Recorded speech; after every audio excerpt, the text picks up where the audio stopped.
બા હા આજ મારી બેન નો ફોન આવ્યો તો તારી બેન હું કેતી હતી ચિંતા જેવી વાત આ રોતી હતી ફોનમાં. ફોનમાં રોતી હતી ઓવા હા? જયારે આપણે બેન ના લગ્ન કર્યા હતા ને ત્યારે આપણે પૈસા નતા આલતા 2 લાખ.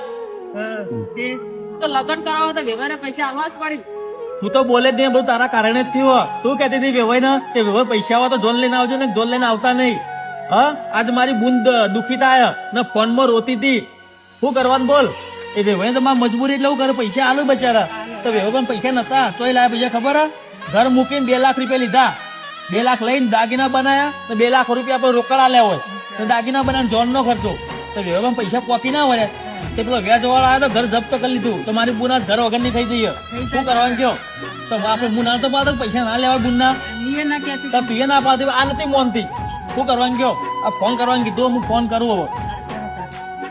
હેલો બેન તું ટેન્શન ના લેતી. જો પૈસા નહીં માં પણ 2 લાખ રૂપિયા પણ જમીન અડોણી મેલી ને પૈસા લઈને તારા ઘર સોડાય તને ઘર અપાય એવી પાછું ને અમારી ભૂલ થઈ છે બહુ તો 2 લાખ રૂપિયા ઓના કહેવાથી લીધા અમે. હા બેન ટેન્શન ના લેતી. હું બેઠો હોય તારો ભાઈ જેવો બેઠો હોય ટેન્શન ના લેતી તું. હવે તો માને વાત કરી મેં. માં તો બચારો ફોન જ લેતો નહીં. માં હું કરે માએ ટેન્શન માં આવી ગયો હવે કે મારી એક ના એક છોડી છે ને એ ઘર બહાર થઈ જાય. શું કરવાનું? હા હારું જ હું કાલ પૈસા લઈને આવું. માં આજ તો આપડી બેન દુખી થઈ.